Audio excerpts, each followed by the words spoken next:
Welcome to the Stronger Leader Podcast, home of the hashtag Stronger Movement, where we explore the fascinating tapestry of human experience. I'm your host, Tony Cardello. Each episode, we'll sit down with a remarkable guest to dive into their unique journeys, from successful business leaders to individuals who have faced the darkest of times and emerged stronger, even from some of the inspiring youth of this emerging generation. We'll also cover essential topics on marriage, leadership, as well as spiritual, physical, and mental health, all in hopes to provide you with the tools and motivation to navigate your own life's challenges. Whether you're here to learn, grow, or simply be inspired, there's something for everyone. So get comfy, settle in, and join us as we embark upon this journey together. Don't forget to hit that like and subscribe button as well. Turn on the notifications so you'll know whenever we drop new content. All right, let's get started.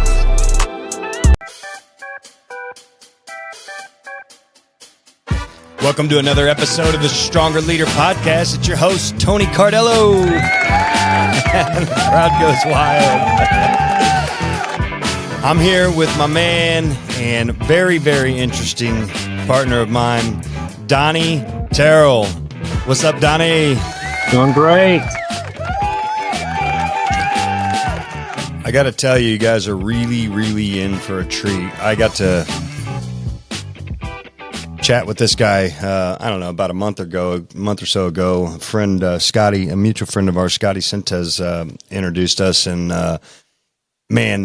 his story that he told me, I was like, man, I really hate to not listen to the rest of the story because it was interesting, but I wanted to save for the podcast. But like, what the heck? It's so good. I'll hear it twice. So he ended up telling me his whole story, and I'm like, we got to get on a podcast. It's going to be great. So, Donnie, thanks for coming on, man. I really appreciate you making some time for us. And you know, I know you're a busy man, and you got stuff to tend to, and family. You got a little one to tend to. That'll be part of the story. I think that'll be good. People enjoy. So, well, you know, why don't you start out just basic stuff, man? Just tell us who you are, where you grew up. You know, just the simple stuff about just who you are. Who is Donnie?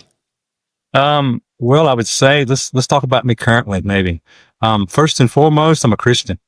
Okay. So, and I would say maybe after that, a dad, a husband, a grandfather, a father to a 4-year-old and a father to a 38-year-old. Wow. And I have a lovely daughter in between that's 20, a stepdaughter. And she's actually going to UNC Chapel Hill right now. So it's a great time in my life, I have to say. Yeah. Wonderful. I grew up in North Carolina in a little place not far out of Mount Airy called Pilot Mountain, and raised on a farm. And my dad actually worked for R.J. Reynolds, and we also farmed. So, and mostly it was tobacco, corn, soybeans, cows, beef cows. We had chickens, you know, things like that just, you know, supplied the daily needs, and especially a garden, a several acre garden that provided for the whole community, basically. But enjoyed it, loved the work. Hey, real quick, do you hear staticky feedback on your end? I do not. You don't? I think it's on my hand. Give me 1 second.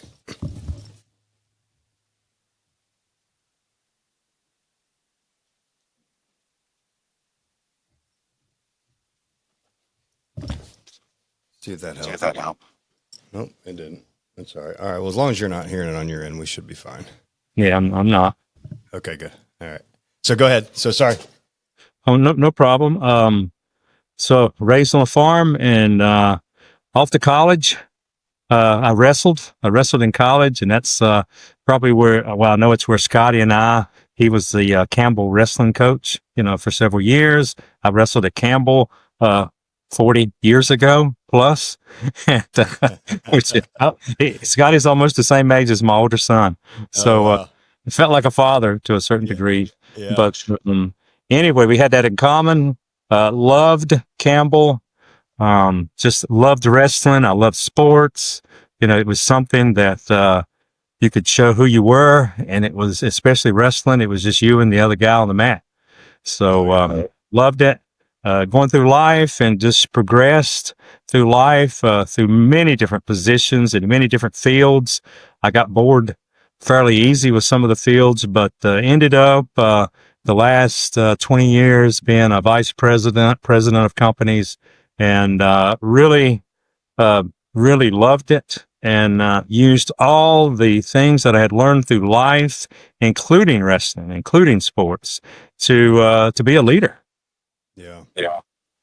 Yeah, that's definitely something that I hold dear to me is wrestling, obviously, and I just I'm in the middle of writing my book, and I was just talking about that in the chapter today. I was reading through it, and it's just I mean, wrestling. It's there was a part, and maybe this can resonate with you too. There's a part of wrestling that toughness, that mental toughness that we have and that people identify about us as wrestlers can almost be a hindrance. And what I mean by that, I was thinking through my childhood.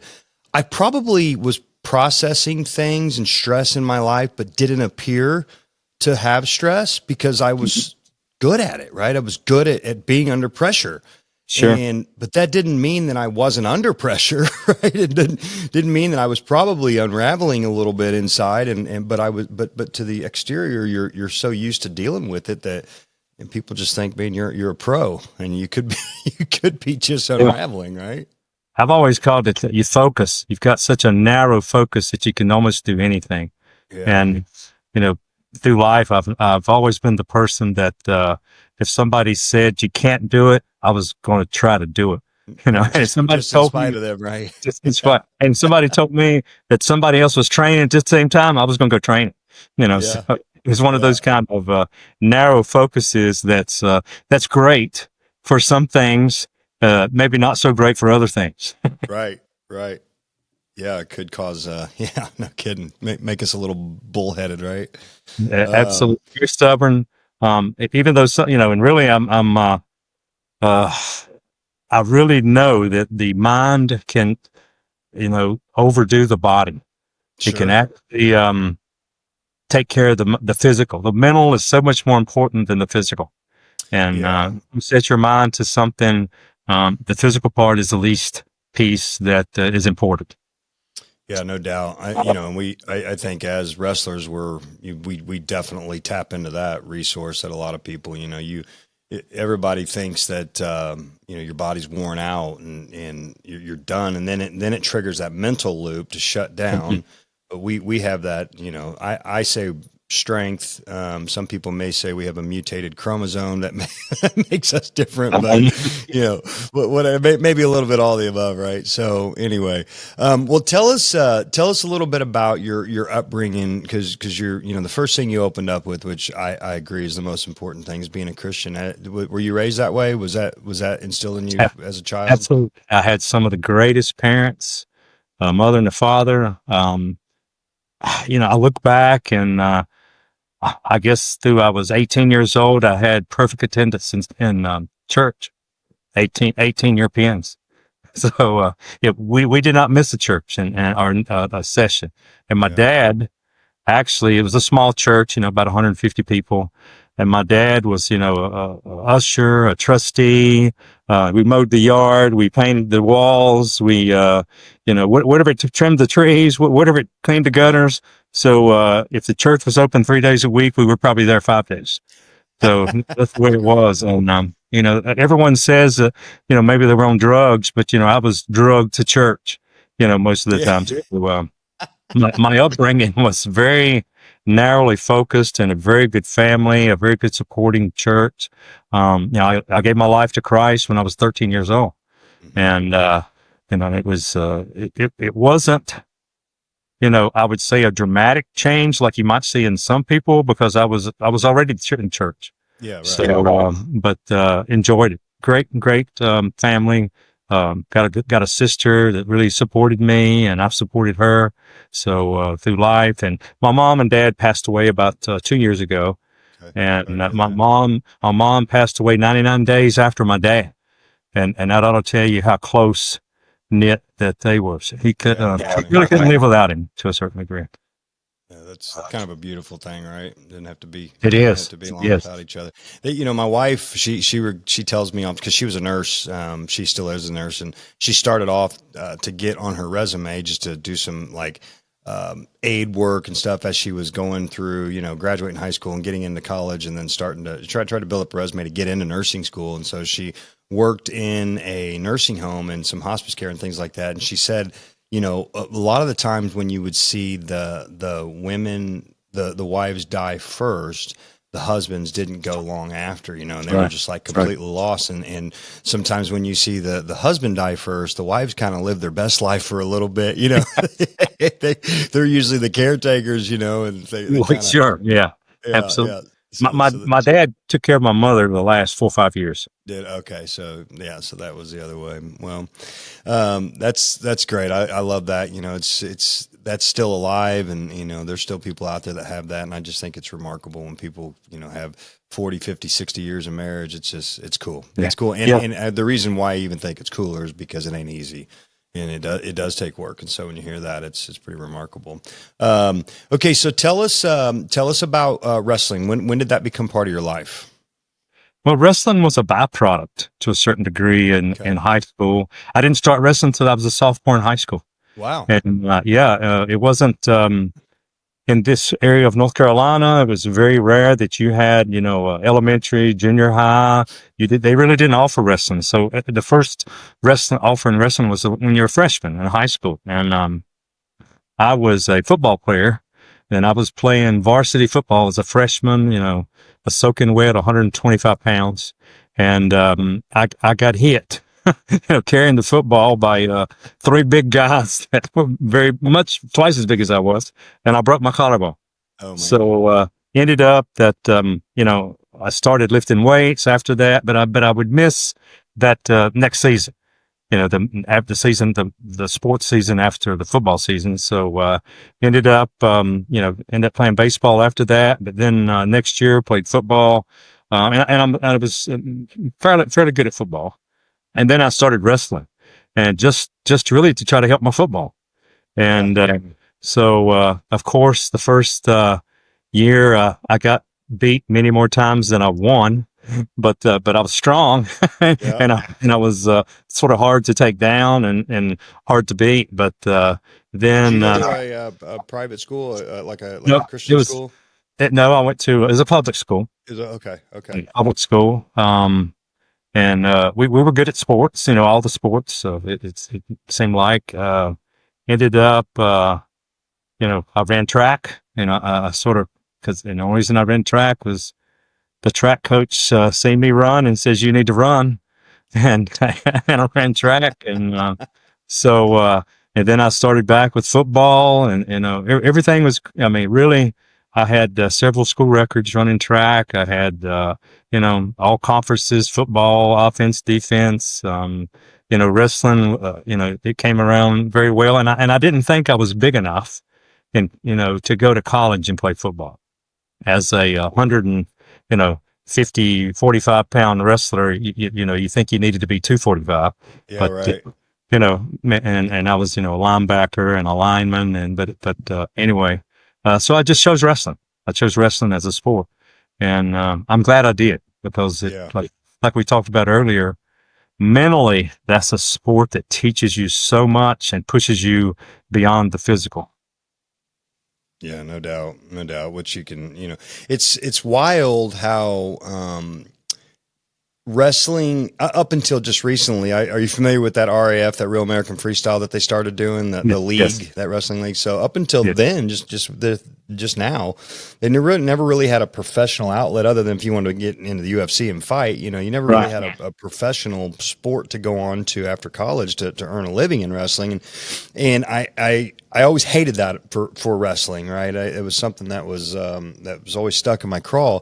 But I thought the opposite side of that is I thought that the life skills and what you picked up from the wrestling room and being a wrestler took you far beyond what any professional sport ever could. Because let's face it, those guys, some of the guys that even have long lives in some of these professional footballs and stuff, they're 10, 12 years in the league, right? And then they're retired. Well, what do they do after? A lot of those guys go broke. You know what I mean? A lot of these professional and they got more life after than before. Yeah, so. yeah, exactly. Yeah. And to give. Yeah, and so so I think that wrestling gives some life skills that are going to take you much further in life, more durable, sustainable things that will take you all the way up to the end of your life, really. Yeah, absolutely. So, all right, Good. So thanks for sharing that with me. So tell me, how'd you compete in high school in wrestling? Did you ever make the state, win a state title? Did you ever place a state? Yeah, Anything like that? yeah, never did. Okay. I actually got sick my Oh man. senior year. Um, and the last week or two, I had the flu, and tried to go out and wrestle, and I didn't win. But and back then, you had one state champion versus a state champion per classification. Oh, gotcha. So, yeah, So one A, one two per A, weight. three A, yeah. So no, but I had beaten a guy at a Christmas tournament that had won the state of Virginia. And wow. that was, of course, I didn't know it at the time that he had won it the year before. Maybe I wouldn't have done as well. Right. But, That's the mental side, right? Anyway, I beat him pretty handily. Yeah. And then I had some schools, calling me and contacted me to wrestle. But Campbell was the one I chose. I almost went to Liberty, but I was focusing on more of a Christian school. I didn't think I was prepared to go to a North Carolina State or some school like that had 20,000 people. So now I just learned this recently that Campbell is a Christian school. It was primarily a Christian school. It's gotten a little bit more diverse now. It still has the Christian fundamentals, right, I guess, but it's gotten a little bit more diverse as a university. But so was that in I think when Mahalik was telling me, I think that what was it, a seminary, or is there a seminary there, or is it a Bible college? There is actually I wouldn't call it a seminary. It's actually, you can get a undergraduate degree, and there's a lot of pastors that major in Bible or whatever you might want to call it. And there's a lot of preachers that have came out of camp. So would you do that? Would you do that and maybe go to seminary after that type of deal? Is that okay? All right. Right. Okay. So you went to, so you chose Campbell. Any money? Did you get any money, any scholarship money for that? A little bit, but, back in that day, I mean, you would go as a semester for $1,000. I mean, it wasn't, and maybe with all the other monies that I received, I did get a presidential scholarship. I was, in the top 10 in my, high school graduating class. In academics? Academically, and they had, if you was a member of a Baptist church, if you was an RA, I mean, they were pulling things out of the hat that I didn't know I even was some of those things too. but I was. That's good. Yeah, it wasn't. It helps, right? Yeah, oh, absolutely. Yeah. But my mom and dad made sure that I was going. They didn't go to college. And I was the first one in my family that did, and they made sure that I was going to go. So I'm curious, speaking from a guy of myself who, my pathway to success is pretty jaded and jagged. I dropped out of high school, and I've managed to accumulate some success in life. And so I know that it's not, an absolute end all be all, but what is your position on college? Will your son that you're raising now, your youngest one, will you impress upon him to go to college, or will you leave it up to him? And I know you'll probably leave it up to him, but you know what I mean? Is it something you're going to heavily influence, or are you kind of open either way? Well, I'm open. I think that times have changed somewhat, and skill sets that are needed have changed. Mm-hmm. I believe in the future that electricians and bricklayers and HVAC is going to be in high demand. Yeah, these types of things will be in high demand. I just want him to do something that he loves to do, and and when you do that, it's really not work. That's right. I worked 20 years at work, but my last 20 years, it was fun. And I put a lot of time in it, but it was fun. And I just want him to find something that's fun, that's really not work. Yeah, what's the saying? If you love what you do, you'll never work a day in your life. That's correct. Right. Yeah, that's it. Okay, so you managed to get all the way through college, all 4 years, got a degree. Oh, yeah. What'd you end up getting a degree in? Well, I got a degree in accounting, a BBA in accounting and computer science. I double majored, so I was taking, 18, 19, 20 hours a semester and Gotcha. wrestling. And as you spoke earlier, there was not a life after wrestling.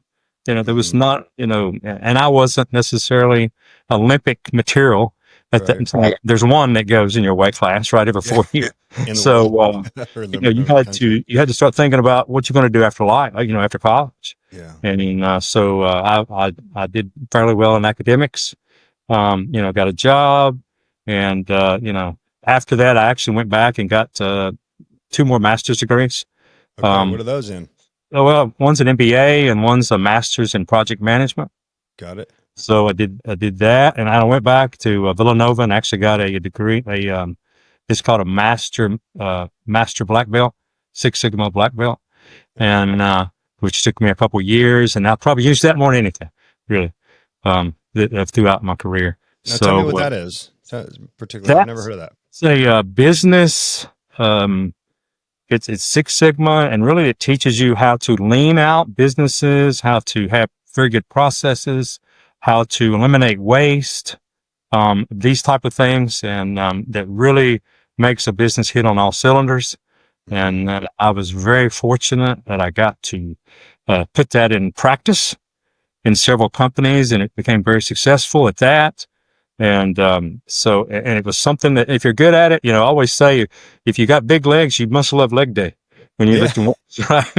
So, and when you're good at it, you do more of it. Yeah. So, and I really loved it. So, and working 80, 100 hours a week wasn't, it was easy because it wasn't work to a certain level. You enjoyed it. You got a thrill out I of did. it. Okay. So let's talk about that, working right out of college. The place you ended up going out of college, is that the place you ended up for a while, or was that just a stop? No, I actually moved many times. I went to a CPA firm. Okay. Out of college, learned a lot. Still use it today of what I learned. Since you went to a CPA firm, did you have it in your head that you thought maybe you wanted to be an accountant, you wanted to be CPA? Is that where kind of you were leaning in that direction? Yes, I like numbers. Okay. Numbers is something that if you tell me if everyone's name was a number, I would never forget your name. I'm just 7 and 9, 11. I can't forget these kind of things. And I got it. But a name is not so easy for me sometimes.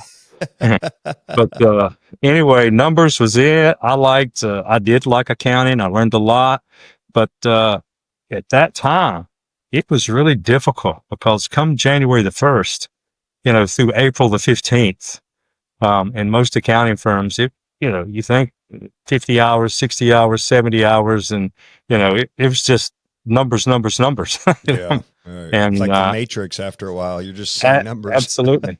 And I realized that maybe I don't want to do this the rest of my life, because I seen the guys that were still there that was, 20 years older than I was, and gray hair or no hair.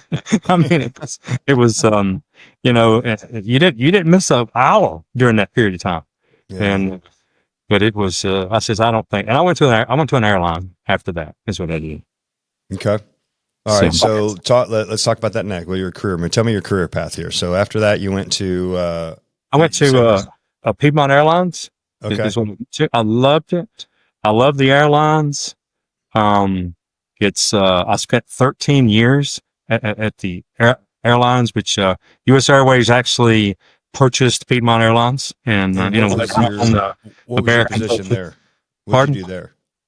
I worked my way up from just as an accountant to supervisor to manager, director. I mean, I just worked my way up, and so administrative. You were in the administrative offices. Yeah. I got it. Okay, got it. But I did go back, and of course, this is where good is not enough. You might want to say, is I went back and got a degree in aviation maintenance. I got a A&P license, the mechanics license. I got my commercial pilot's license, and what I wanted to do is know what I'm talking about.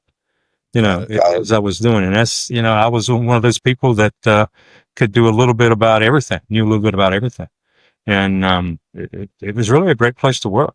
I would have to say. This is no pun intended. The airline business is a lot of ups and downs. Yeah. So it's basically based on the economy. It's based on fuel prices. unions. It's based on a lot of things like that really control it. Yeah, I can see that. Yeah, that's funny. A lot of ups and downs. Yeah. Yeah. All right. Yeah. So what caused the parting from the airways? What? U.S. Airways purchased Piedmont Airlines, and my position was going to Pittsburgh, and I did not want to leave North Carolina. I felt like I was skillful enough, and I was. I got a job in North Carolina, is what I ended up doing, and I actually worked for John Deere after that. Got it. Okay. For a few years. So what's that look like? What'd you do at John Deere? Same thing, administrative? I was like an IT manager. I had actually, toward the end of my time, in a airline that was, I would say, struggling, you wore many hats back in those days. Wait. Let me guess. You went and became a diesel mechanic next. No. Okay. All right. But I actually got several certifications in IT, but that was along because nobody else knew computers back then. Right. If it was a little project, I would take the project on. And it's, well, Donnie can do it. And, after a while, when I left, they replaced me with 3 people, because nobody had that skill set. But, I grew up with it, so to speak. Yeah. Gotcha. So, I went to John Deere as an IT manager, worked there for a couple of years, and, great place to work. But I was among one of the many, and I had an opportunity to go to another company. It was called Grass America. And I went there as an IT manager also. And then I worked my way up there. I spent 8 years there until I was vice president. So is what I did. And it was not that I set out to have these positions. Every position came to me and said, "Would you like to do this?" Yeah, I got you. It was one of those kind of things that. I love that because as an employer myself, when we're looking to fill a role, the first thing we do is we look at who to promote from within, who's already been doing the job seamlessly. And so we all, when there's people in our company that want to do more, want to be more, I always tell them, like, look at the person in the role that you're after and just do what they do. And if you work the job you want, not the one you got, and you'll probably almost every time get it. And so, you're versatile like that for sure. I had to know the how, the why, the when. There's something inside of me that was not satisfied in just making a check. Oh, it works. I want to know how it works and why it works and when it works. Those kind of things. And I became very good at the ERP systems and software systems. And it's amazingly how most manufacturing systems and most distribution systems run on software. And that put me a foot forward in there. And I had practical experience from the airline of, planning and purchasing and things like that, put them all together, and it fit. And I was a nice guy. I wasn't, unless you didn't want to work. If you didn't want to work, I was not so nice guy. But if you just tried, I was a nice guy. Yeah. So, same. That's probably, you're right. That's probably about the only thing. I don't mind failure. I really don't mind at all. If a guy's trying hard and failing, I'm good with that. We can work with that. We can work with try. We can't work with not trying and failing. That's tough. Yeah. So, well, Donnie, your capacity is high as an individual, but as we all know, teams don't rise and fall on an individual. You can be a catalyst for sure. But certainly, to garner great success, it requires teamwork and management, leadership, stuff like that. So tell me about, and listen, this is something that I've had to develop myself because, I was a wrestler. I did play a little team sports and soccer, but wrestling, I went on to race motocross, and I went on to do UFC, or not UFC, but MMA fighting, and, and then bodybuilding, which all individual stuff, right? And I like to not have to depend on anybody. I like to make sure that I can, I'm ultimately responsible for the wins and losses. And, I like that. But I've had to, in the business world, unfortunately, unless you just want to be a sole business owner and just work for yourself and only be yourself, you're probably not going to scale very much. And so tell me, how you've taught yourself to, be that high accountable individual but yet be a leader of teams and be collaborative with teams. And being a high energy, high capacity person, there's a saying that high achievers don't like mediocre people, and mediocre people don't like high achievers.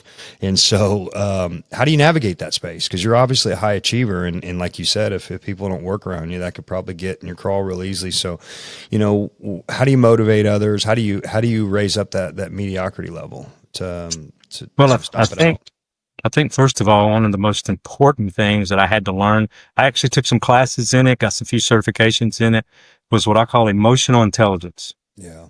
And it's not just about intelligence. It's about, how, when, and where should you use this, and how to motivate. Everybody's motivated differently. How do you motivate these individuals that are differently? And I figured out I can't do it all by myself. Yeah. I'll be on the other side of the river with no float. So I don't have anybody to throw me the float to even get to that side. So I had to learn to motivate people. It was a learning experience, I have to say. There was a few tough years there that, I was, at least by being a Christian, I was able to go to some people and say, hey, I'm sorry. I made a bad decision. I made the wrong decision. I should have listened to you. And what I have found out, that something that simple can motivate individuals to do beyond what you think that they can even do yourself or themselves. And I took a company that was telling about Grass America. I say us. There was a lot of people that was involved with the company, and we actually started over a 3-year period. We created a 400% productivity improvement. And I documented the first 250, and I could tell you exactly each step that it took to get there. The last 150, I have no idea. I have no, yeah. You see me? Yeah. I have no idea how it got there. So it was really about empowering and motivating people and learning to say, hey, if you think that's the case, do it. So, right. That's what I did, and learned a tremendous amount at that time. Well, okay. So what would you say, in leadership, what has been your biggest challenge? What's, that you've, really had to grow and be very intentional about and focus on getting better at?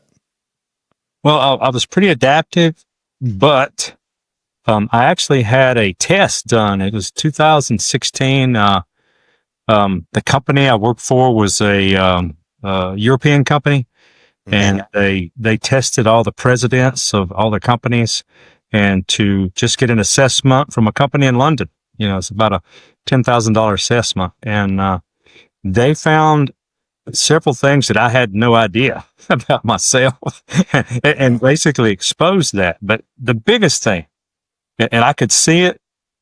What happened? What happened? I'm still with you.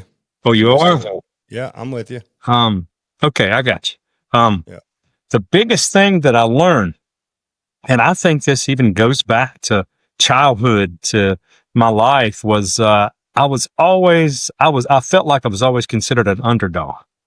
Mm-hmm. And what I was doing actually through life and through hiring people and spending a lot of my time was working with that underdog. Instead of maybe, hiring the highest quality skilled person, I would hire someone I seen that I felt like they would try the hardest. Right. And sometimes those that try, it takes years and years and years, and sometimes they don't ever make it to a skill set that you want them to have. So that got exposed, through this testing, and I realized they were 100% true. So after that, I started hiring people that I felt like was, smarter than I was. Not that I was hiring people before that wasn't. It was just I made an effort, you might want to say, that to hire an A player is what I was trying to hire. Versus maybe, an A person, but a B skill set. Yeah, it's funny you say that, and I think that I share a similar quality with you in the fact that knowing a little bit about you now and speaking with you, you're altruistic in a way that you're a good person, and so I think if you see some good human qualities in someone, you're like, I would, and listen, I can't fault you for that. I think I would rather have a good human than a good worker any day of the week, and you hope. You just, it's hard to rewire somebody into being a good human if they're not. You can typically take a good human and teach them how to be skilled. It's tough to teach the skill of humanitarian to be a good human. But it does take time. And when you've got more and more people reporting to you and you got a bigger responsibility, if you're not careful, you spend your time on teaching. Yeah, I can see that. That's what you do. Right? That's good. That's good. It's good you brought that about, because I never really thought about it that way. Me with my background in prison and drugs and all the stuff that I went through, the darkness. I'm known kind of as the second chance guy, and I tend to probably spend a lot of energy on second chance people that probably don't really deserve. Deserve is not the right word, but maybe not ready to actually receive the blessing of a second chance. Right. Just because you give somebody a second chance doesn't mean they're going to do something with it. And I feel like I just want that for people, because I got to experience life through those lenses where somebody gave me a chance and I was been able to make something out of my life, and it's awesome. It's great. You know what I mean? And so, and I'm glad it's worked. It's worked sometimes, but you're right. I probably have spent a lot of time and resources on more that didn't work. I went back and I'm a statistical guy and numbers and things like that. And, it really equated to about 1 out of 10. Yeah. I would hit a home run about 1 out of 10, and then I would feel great. But so darn fulfilling, isn't it? It keeps you coming back. And, it's like a kid, right? Like your own kid. Yeah. They can do wrong 9 out of 10 times, but that one time out of 10 that they do great, it just overrides and overshadows the other 9. No question. Couldn't agree more. And that's the way it was. Okay, so tell me about the company. I'm trying to recall. Was it a furniture company? Yes. The main core. Okay, so that was, and you were president of that furniture company, right? And right. Uber successful. And if I recall right, you were traveling on a business trip to Thailand. Is that right? Philippines. That's right. Okay, so you're in the Philippines. Tell us about this story. I think this is crazy. This is where things get super interesting.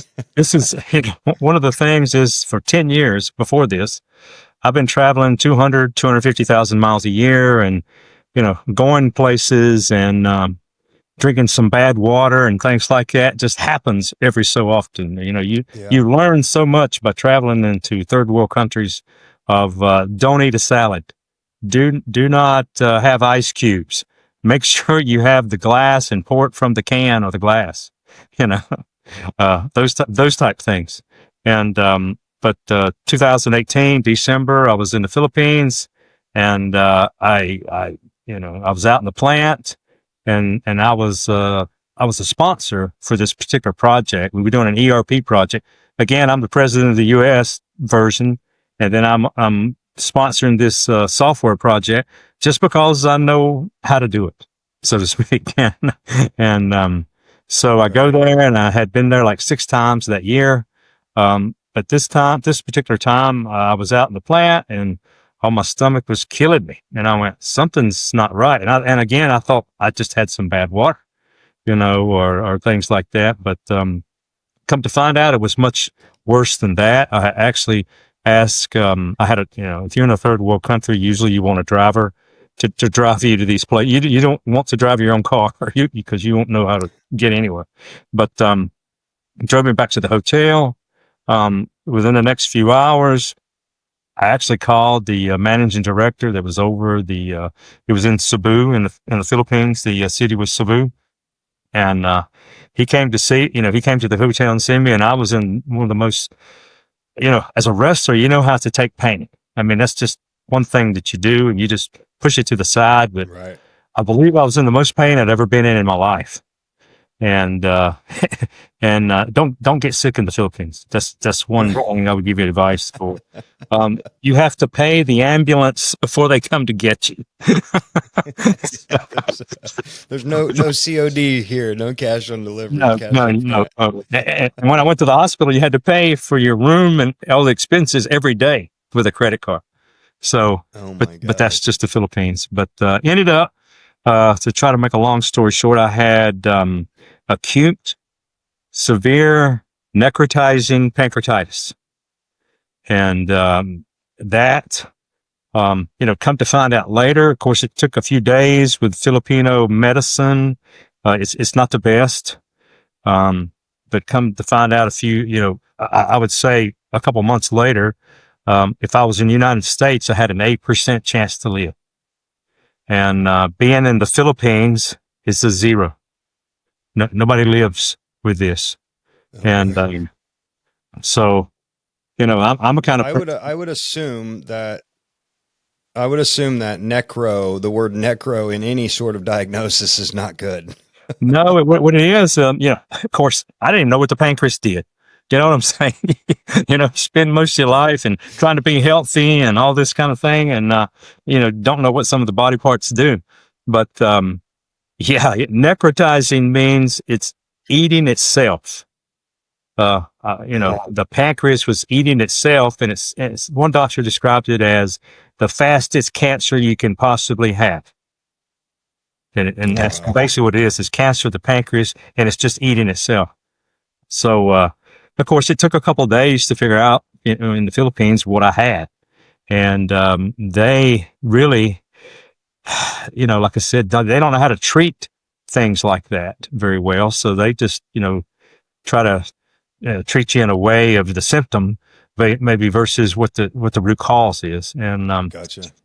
As I look back at I got to be able to keep some of the doctor's paperwork and things like that because I did get airlifted to Singapore after on day 10. But after 2 days, 3 days, 4 days, the doctor was writing down he lived through the night. He lived through the night, and Wow. and of course. I didn't really know all this at that time, and it's probably a good thing because I'm thinking, as being a leader, I'm thinking strategically, in 6 months, I'm going to be out running, this kind of thing. And, Yeah. I remember distinctively somewhere around day 3 or 4, and it was so painful that, I was looking, I said, it was 2:00 in the afternoon. And I said, can I make it to 3:00? Mm. Can I make it to 3:00? And then I would make it to 3 and said, can I make it to 4? And, I overheard the doctor, tell him, cause I was in and out and things like that. And I overheard the doctor said, with most of the time they die when in their sleep. Mm. Mm. And, after 4 days, the doctor come and said, you haven't been to sleep. And I said, because I'm not going to die. I don't want to die. Yeah. So, and, he said, well, Said, I'm no so, dummy. I'm not going to sleep. That's when they die. I'm not sleeping. that's exactly right. But, the company that I was managing actually sent my son over, my older son, and to say goodbye, say goodbye to me. He arrived somewhere around day 5 or 6, and really, if it wasn't for him being my advocate, I would have died. And basically, through him and him really having a little bit of me in him of not taking no for answers. He convinced, the doctors told him that I was going to die if I stayed there. So, I got airlifted. He managed that. I got airlifted to Singapore. And come to find out I had insurance, through the company that was about $1,000 a year that paid for everything. I'm just, so. Wow. It was pretty neat, but it didn't feel like it at the time when I was handing my credit card every day, Yeah. over Hey, to so them. let me ask you something. Are you, you're kind of, just going recounting the story here. Tell me about your prayer life during this. Were you in touch with God? Like, let me live, let me, what was your prayer life? Or were you so fixated on being present in the moment and just living, and that you kind of, I don't Well, want to say I had abandoned your spiritual life, but my son came over, and this is sort of explained it. I think when my son came, he came to see me, and he came in and he was crying, and and really he told me, he says the doctors say you might die. Now, what the doctors had told to him is he's going to die. yeah, He didn't tell me that, and I told him my son's name is Dalton, and I said, Dalton, I says, I know where I'm going. I'm okay. I said, yeah, it's pretty painful right now, but I said, I'm okay. I know where I'm going. I said, I've done everything that I needed to do on this earth, that I had to do to make it to heaven, and that's in believing in the Lord Jesus Christ. So, he didn't necessarily like that answer, but, he stuck with me for 4 weeks. wow, And helped me get to Singapore. But it was almost in a constant prayer to a certain degree. Now, I yeah, never at this time said, Lord, take me. I did I not, got you. did not say that. Now, come about 50 or 60 days later, I did. Yeah, I said, Lord, take me now. I said, yeah, I wasn't getting any better. I was just getting yeah, worse. right, And right. after, 2 months of this, or 70 days, or what was it? It was somewhere in February. I remember that I said, I can't do this anymore. This is a marathon. That probably, now it's probably starting to take just as much as a mental toll as it was a physical toll Oh, at it that point, was. right? It was. Yeah, yeah. So And, you're hurting, your body's hurting, now your brain's hurting, and yeah. So I can imagine that's wow. but yeah, it was constant. I would say it from a prayer perspective. Um, I actually redid a wheel when I was sitting there, Yeah, just to make sure everything was going to be correct and okay. I hadn't done one in a while. So he actually got me to Singapore, and that's when medicine took over. I wasn't there 30 minutes, and they was poking and prodding and had me in surgery and doing all this kind of stuff that really should have probably happened before, you know, right, for right. this. I'd never had an IV in my foot, and you really don't want one in your foot, Right. but that was the least painful thing that I had at the time. Oh my But, gosh. and one thing about it that, all this happened, my eyesight really went bad. There was a lot of what I call byproducts, of this, necrotizing the pancreas. And what happens a lot of times is, it's called fusion, and it creates a poison, and that poison eats the pancreas, and it actually goes to other organs and starts affecting the other organs in the body. And if you don't die by the pancreas, then you die by liver cancer, or you die by something else Right. that it affects. So, but I could, my eyesight was just almost gone, and I had a iPhone, and that's what you read the Bible with, and things like that. And I could not see the phone, much less letters on the phone. Back up. What year was this that this all happened? This was 2018. 18. Okay. All right. Yeah. And, I had my son, I said, the dog, I says, go get me the biggest Bible you can get me. I said, go buy the Bible. Okay. He comes back, and Daddy, I can't find one. We're in Mm, Singapore. We're like, yeah. if you was in North Carolina, they're around every corner almost, Yeah. right? Right. And, so he comes back. I think it was the third day. He came back and says, I found one. Now it was, good size, and, at least I started reading the Bible. I was able to, see the words and things like that, which really, especially start reading through Proverbs and things like that, they can give you some motivation. So I did that. I would also say that, my sister came over after my son left for a week, and she actually started something that maybe saved my life too. And, she put a calendar up for me on the wall.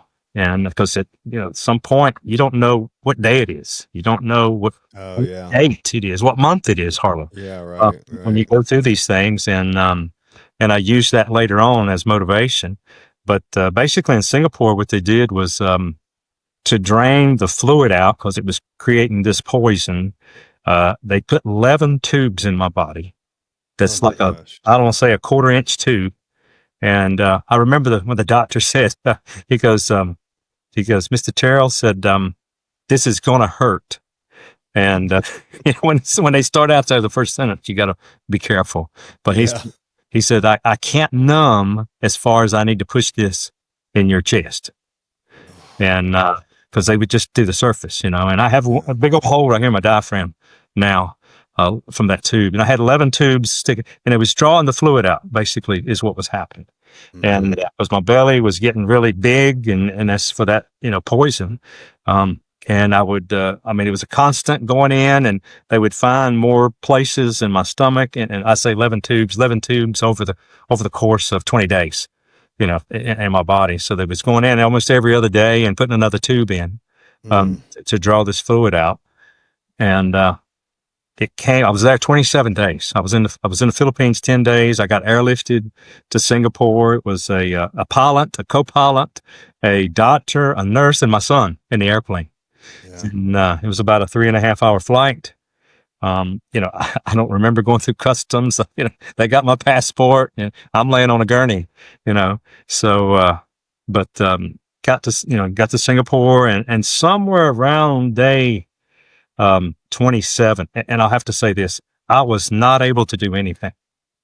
I'm laying in a bed. This was one of the most humbling experiences for someone that can say that you can do anything. Yeah, I got It's basically not be able to do anything for yourself, and very humbling, I have to say. And it was an experience I don't want to have to go through again. I learned a lot about myself, and how you appreciate nurses and hospital employees and people, just to say, hey, have a smile on their face. But anyway, about day 23 or 4, they came to me and said, Mr. Terrell said, we got to make a decision. Said, we're going to have to operate. And said, but if we operate, you're going to be here 6 more months.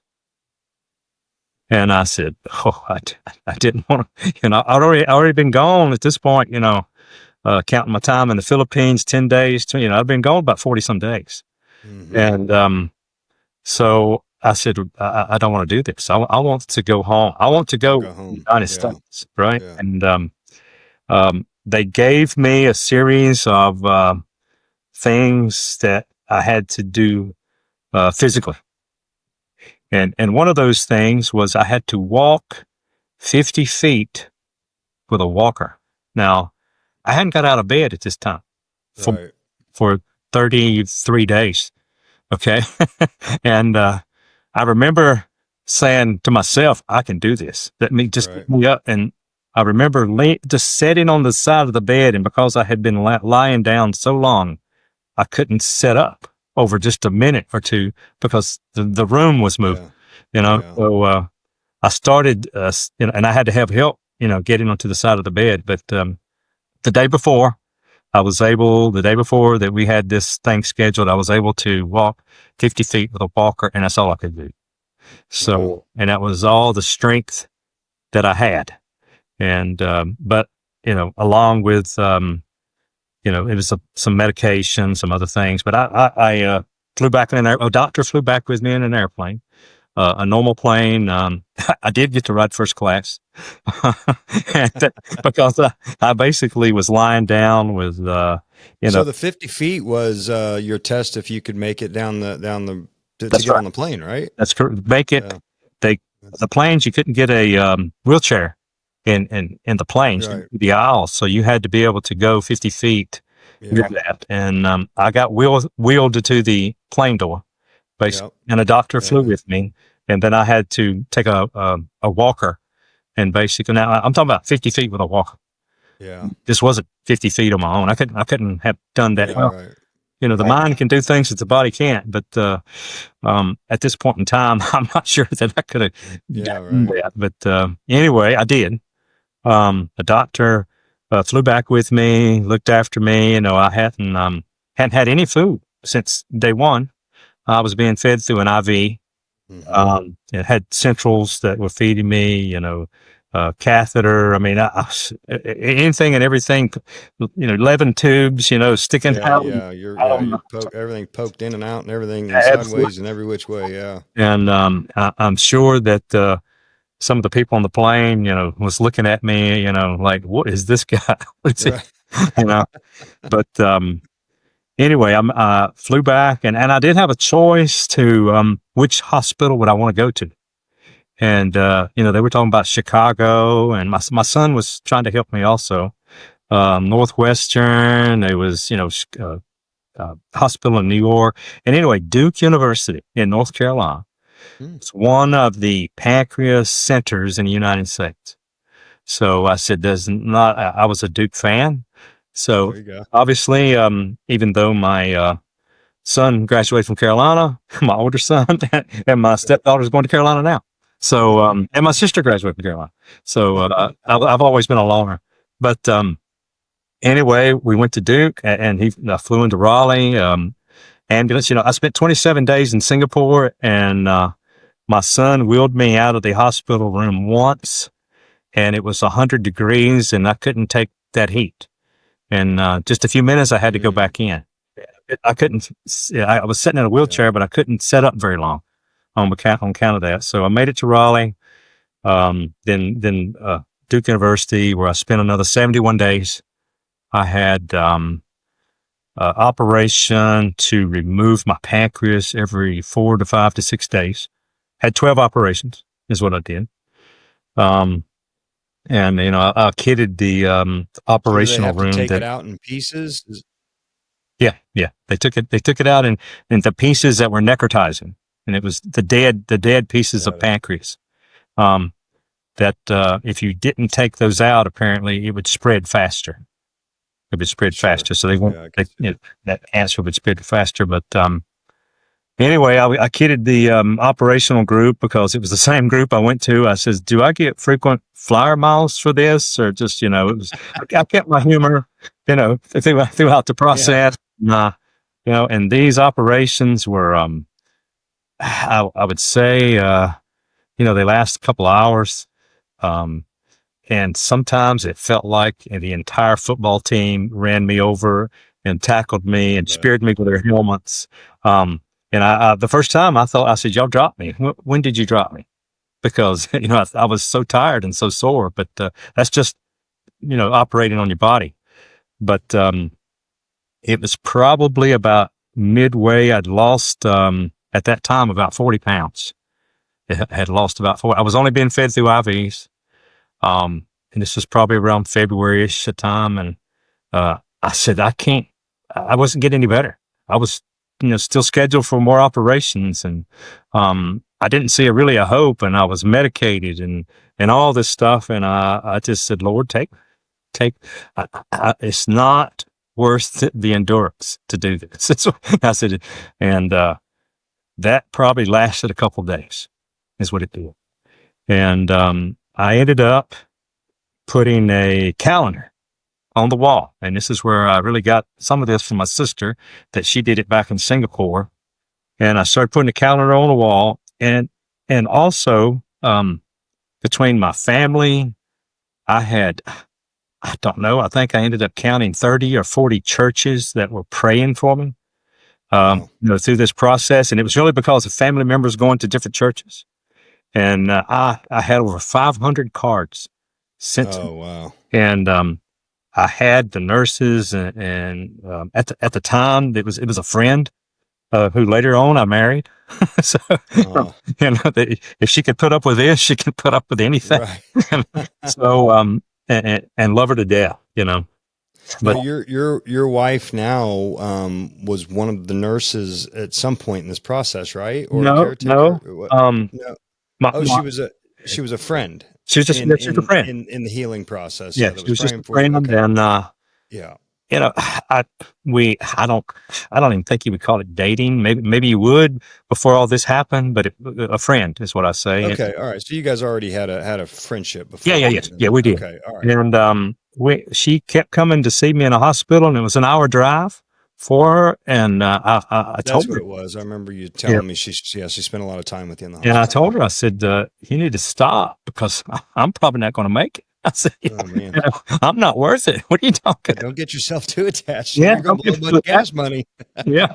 And, of course, she didn't listen. She actually missed just one day, while I was in the hospital. So, and again, if it wasn't for her, I'm not sure I would be here from a mental perspective. Yeah. So she really supported me. Hope. Right. And I got visitors. My goodness, people came to see me.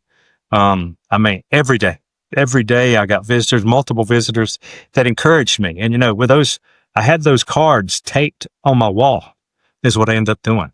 So I could physically see the cards. And in the middle of the wall, I had a calendar.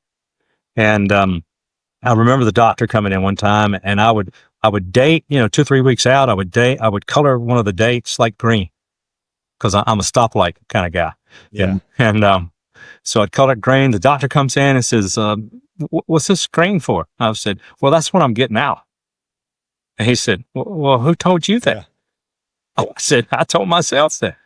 I says, that's what I'm getting. He goes, well, I just wondered, but I says, I don't think that's going to happen. No, it never happened until the last one. Let's put it that. So, yep, you're only one green away from getting out. That's exactly right. But it was those little short, I would say shorter, 1 week away, 2 weeks away that you had to cut my window down. That's the old proverbial biting the elephant one bite at a time, right? That's exactly right. Yeah. And I actually had the Duke hospital president came to see me many times. And they called me the Miracle Man. That's what I was going to say. Somewhere in here, you got to have a miracle label in here. They called me the Miracle Man. It was one of those things that, and once I got out after the 71 days, I had to go to rehab to learn to eat, to walk, and to talk. They had tubes down my throat. And I had already got this, and some of the tubes that was in my stomach, my skin had grown around. Oh man, They had been in there so long. So, but I went to rehab, and that was another humbling experience. I was almost ready to die, but I was probably the healthiest person there. Yeah, and it was most people there were older than I was. Hollering, screaming in the rooms at night. The nurses don't have enough time to get to you to even give you meds and things like that. But I stayed there about 2 weeks, which I had scheduled to stay there for a month. And I said, no, you wouldn't have none of that. No. I told my wife, my friend, I said, I want you to go get me some dumbbells. And I said, give me some 20-pound dumbbells. Of course, at this time, I'd already lost 50 pounds. Over 50 pounds. And I couldn't pick up 20 pounds. I said, take these back and give me 10s. So I got 10-pound dumbbells and I just started, just to try to lift them. And then eventually I was able to do a push-up, So, and during this. Which Lord knows you've done thousands of those in your days. Thousands. But doing one was just what I was after, one perfect push-up. But, anyway, I had a lot of people praying for me, and a very, very humbling experience that what I can't, after I got out of the hospital and go back to checkups, I remember going to, for my 13th operation was supposed to be my gallbladder removal. And I couldn't have it on account I was malnutrition.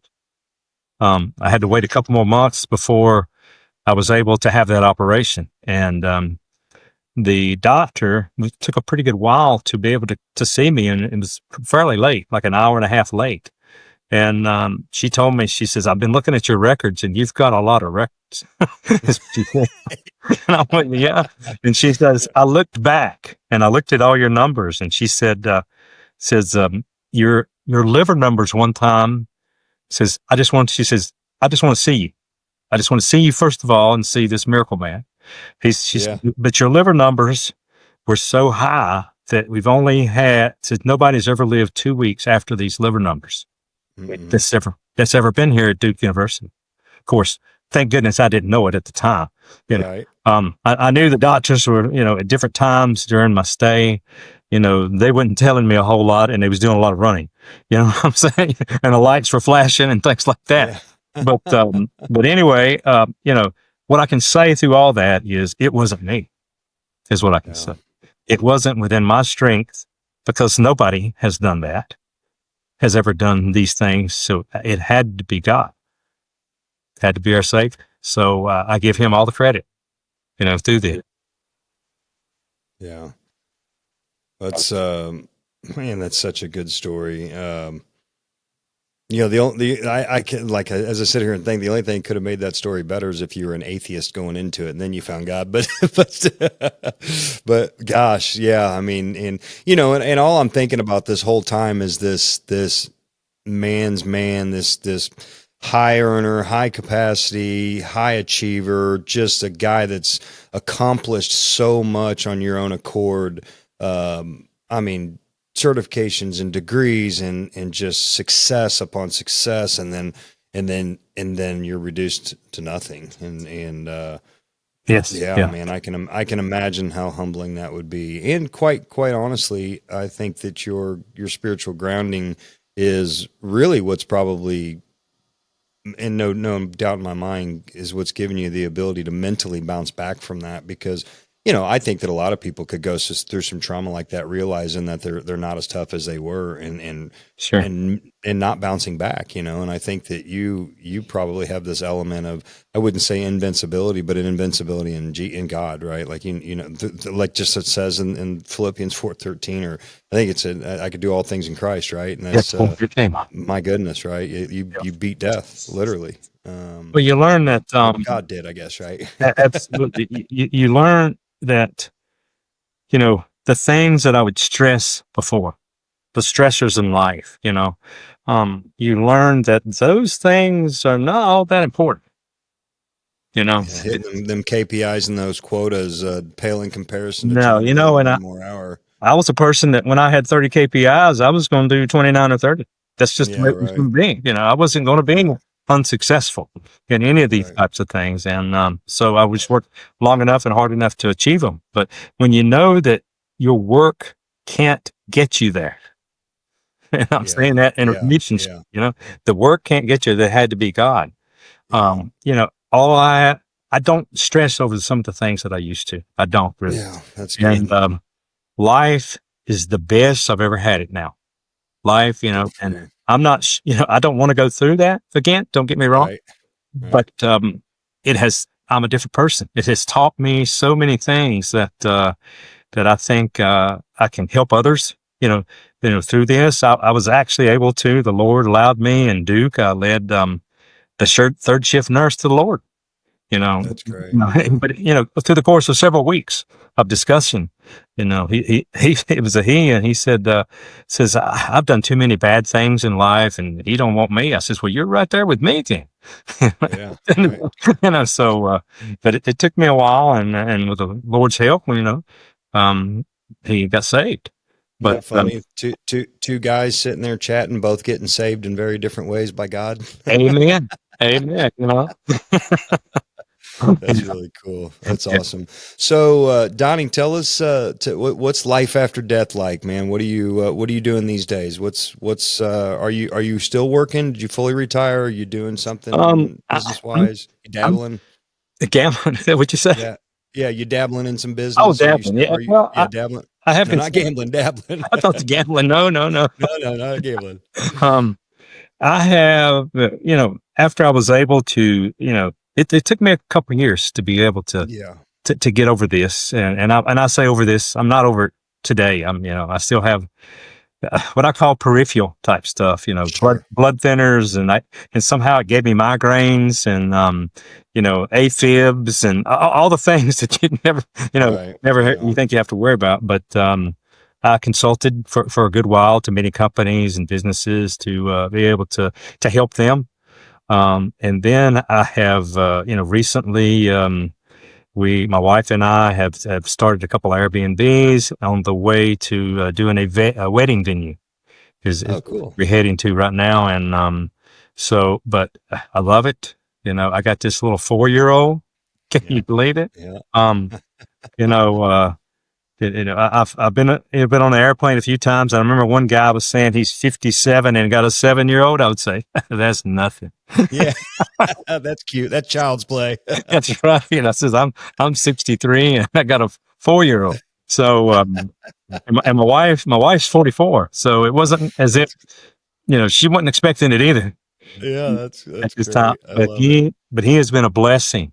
And the amount of time that I was not able to spend with my older son, even though he's a great person and turned out great, I love it. I love kids, and I love spending time with him. And as my wife says, he's just like me. Yeah. And you know, we get him at night, and he says, "Daddy, let's wrestle." And so we get on the bed or the floor or something. And we got carpet burns and things like that. I love it. I love it. My son, my 10-year-old, he's got a set of headphones on across the way. He's listening in here, so we share that same experience. Tony, I'm going to unmute. Say hi to Mr. Terrell. Hello. That's Tony Jr. Yeah, that's great. That's awesome. And I got to be able to my youngest son's Dash, and my wife allowed me to name him, and I named him Dash for the tombstone, that you got a birth, a dash, and a death on the tombstone. That's cool. And I want him to live his dash the best he can, in life. That's really neat. I love that. So, and that's where I got it from. One lady asked me one time, "How do you spell that?" Of course, I didn't. She said, "Do you just put a dash, a hyphen?" Yeah. No. I said, "Well, maybe if I thought about it a little more, I may would have. It'd been easy for him to write it." Yeah, right. That's funny. That's good stuff. Well, man, that's great. What a great story. What a great, just an overcoming of gosh, medical. And hey, so question on that. It's been on my mind here.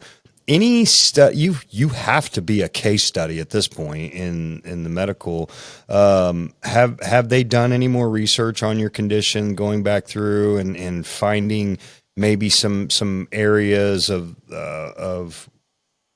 outside of the supernatural? Do they find anything physiologically of what maybe your body had that really helped beat this? Well, if you go back to to what some of the doctors said, let's just say from a doctor perspective, when it happened, I was 56 years old. So, I was running 5 miles every other day. I was lifting weights, and lifting weights that a 56-year-old should not lift, because I'd never stopped. Yep. I'd never stopped since college, and, so they said, "Well, that's the reason you lived." And I said, "I know, that's not why I lived." And part the of only worldly answer they could give. That's a worldly answer. And part of me, I say part of me, all of me I think I lived because of my son, Dash. And I think he's going to do some great things. He's definitely got the personality. He's a great kid. And, the other night we learned how to spell Jesus because he wanted to know how.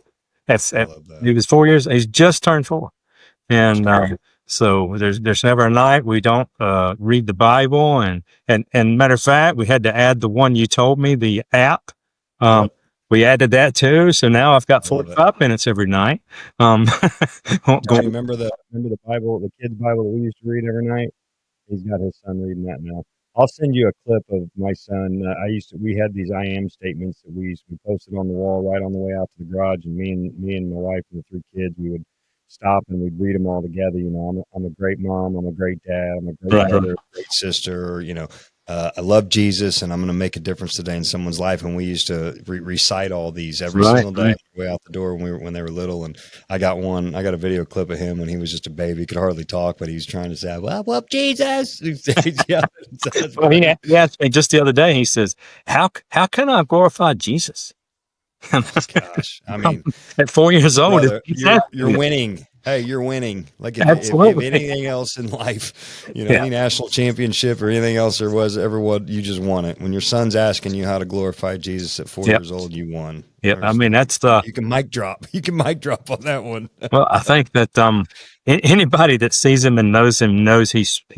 And I don't say this because he's special. There's something about him that's a little special, and of course I got to make sure he's not treated too special. Yeah, right. Got to stay humble, right? He's got to stay humble too. Got to stay humble. Yeah. I don't let him beat me on wrestling all the time. Yeah, well, that's good. That's good. Yeah, yeah. I listen. Same. We got to keep them humble. Dad's always going to have the upper hand. I watched a video the other day. It was so funny. It was this father and son, and the dad gets up on this pull up bar. It's hanging on the door, and he's telling his son, "This is how you do the pull ups." And he rattles off 3 or 4 of them. And he's like, "All right, let's see, boy, you get up there and do them." And then the kid, you could tell, is in good shape. It was funny. He gets up there and he rattles off about 15 or 20 of them, and the dad goes, "Boy, don't you ever ask me for nothing." The moment when you realize your kid might be a little stronger than you. Well, it eventually happens if you live long enough, right? I know it. If you live long, but I'm living a great life. I have to say that I've been able to be on a few nonprofit boards, religious boards, some things like that. Been able to help. I feel like, especially one pastor, and it's just it's opened doors. I have to say, I have witnessed and testified many times of what happened, and people that they don't give a chance to. I can tell them just to look at me. Just look at me. Yeah, amen. Man, brother, thank you for spending the time with me and sharing the story. I think the people that are going to listen to this are going to really get to see some supernatural stuff here. And I hope it just glorifies God. That's what I hope. It's nothing that I did. I can tell you that. He just chose me to help. Absolutely. Absolutely. Hey, listen, I say that all the time. It's better to be blessed than be good. And listen, if I'm blessed, I'll receive it. I'll receive it. I'm here for it. So, well, I want to leave audience with, and you left so many nuggets in here to take away, but, this video, especially with modern day technology, we have no idea how long these are going to perpetuate into this electronic world for hundreds of years, maybe. Who knows, right? It could be hundreds of years from now, and they're still watching our videos. And so, I want to leave you with an opportunity. I leave all my guests with where. Leave us with something, that you would want to share with the world for generations to come. Give a good piece of advice or some inspiration or just something, something from you to the world, your gift to the world for the next however many years. What would you like to leave? Well, I would say, first of all, God is good. Amen. God is good in the good times, and he's good in the bad times. And never doubt that he's good. And always keep your focus. I taught a lesson many, many years ago about priorities that I didn't necessarily listen to, even though I taught the lesson. And I call it the 5 F's. And the father is first, the family is second, friends are third, and I said funds are fourth, and fun is fifth. And many times in my life, I have put funds over the father. Amen. I have put family over the father, but if you keep those things in that order, I would say life comes back at you and gives you more than you could ever give it through the Lord. So keep your priorities the priority, and the Lord is your priority. Keep first things first, right? Isn't that what they say? Keep the priorities the first thing first, and the Lord is first. And no matter what, there's times it's tempted that in life, but it's so short-lived and so, I haven't been perfect in my life by any means. But my goodness, the short-lived hurrahs that you have are very short-lived when you think about the long term. So, just give God all the glory and all the credit and things. I could tell you even more and more stories, even about all kinds of things of how the more I give, the more I get. I don't even, I can, in many different ways, not just financially. If I give something, it comes back to me 4 or 5 times. I can't give them that. So, but, and love, my goodness, a wonderful wife, kid. There's nothing better than a kid that's hollering when I pick him up at school and says, "Daddy, I love you." I listen, I come home, my 10-year-old, "All right, Daddy, ready?" and he runs backwards and he runs and jumps in my arms, and he's 80 pounds now, so those jumps are going to start getting harder and harder. But I'm gonna do it for as long as I can. As long as he's wanting to jump in my arms, I'm gonna keep receiving. Yeah, absolutely. I've had several tests. When he was born, he spent 7 weeks in the hospital. Shouldn't have lived either.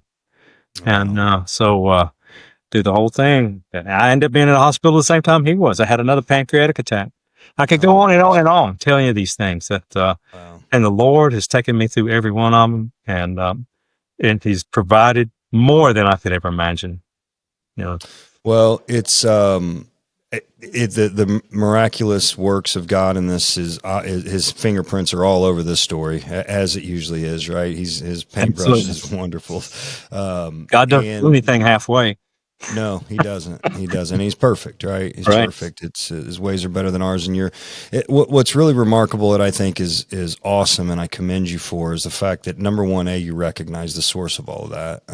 But secondly, I think you also realize that you're here for a reason. Yes. You're not just saying, "Whew, dodge that bullet." It's like, okay, I feel like you're stepping into your anointing. You're stepping into your calling, sharing. There's a thing, you may have heard of it. It's called crystallized intelligence. Have you heard that terminology? I have not. So crystallized intelligence, it's a period in our life, and it happens physiologically around in our 40s, where you start developing this different types of intelligence, where it's a little less learning, though we never stop learning, but it's a little less learning and more teaching, more giving. And I feel like all that you've been through in your life, you're stepping into that deep level of crystallized intelligence where you're wanting to give and teach and educate and all for the glory of God, which is just awesome. So I commend you for that. And, I thank you as a fellow Christian brother out here, trying to do the Lord's work. I can't do it alone, and having other brothers out here, beating that drum with me, man. Our drum gets louder, right? Absolutely. And things now that I'm not afraid to say how much I love him. I'm not afraid to proclaim him or glorify him. Quite opposite now. I'm actually proud. I'm bold with it. Yeah, absolutely. So, well, Donnie, thanks again, man, for the time, and it's been such a pleasure. And listen, I don't believe in coincidence. This is a divine appointment for one reason or another. Whether it's just this podcast or we continue the friendship, I definitely want to stay in touch and just be part of each other's lives and story from here on, and continue chatting. And I'll send you some stuff. Keep an eye on our stuff and share as much of this with the public and with the world that And thank you for the opportunity for me to tell the story. It's not for sure. I was very bashful to start with, to say it, because I thought it would come across as ego, and I didn't want that to happen. I read a book years ago about ego was edging God out, and I don't want that to happen. It's funny you say that. I'm reading through my first draft. Scotty, actually, you can ask him. I gave him the first draft of my book. I needed some feedback from somebody, and I trust his opinion. So, but I'm writing my book right now, and the reason it took me so long to actually to write the book was for that. I felt too humble to write a book about myself. I just didn't, hey, I'm writing a book about what? About myself. It just didn't sound right. I know how you feel. Yeah. And, so it's not that I'm ashamed or any of that. I don't want for any moment in time to sensationalize my wrongdoings. I don't want to glorify the strength and courage that because that's the first thing everybody, oh my gosh, you're a warrior. You did it. You're awesome. You're so strong. And I don't want that. I want the first thing to be like, wow, man, you made it through that because you're a Christian and Jesus loves you and God's good. That's what I want. That's what I hope comes of it. And that's what I do. And so, amen. Yeah. Well, great stuff, man. We're definitely equally yoked and aligned in our values and whatnot. So I'm sure we'll be in touch. Same here. Appreciate it, brother. I'm gonna do my little outro here and I'll let you go.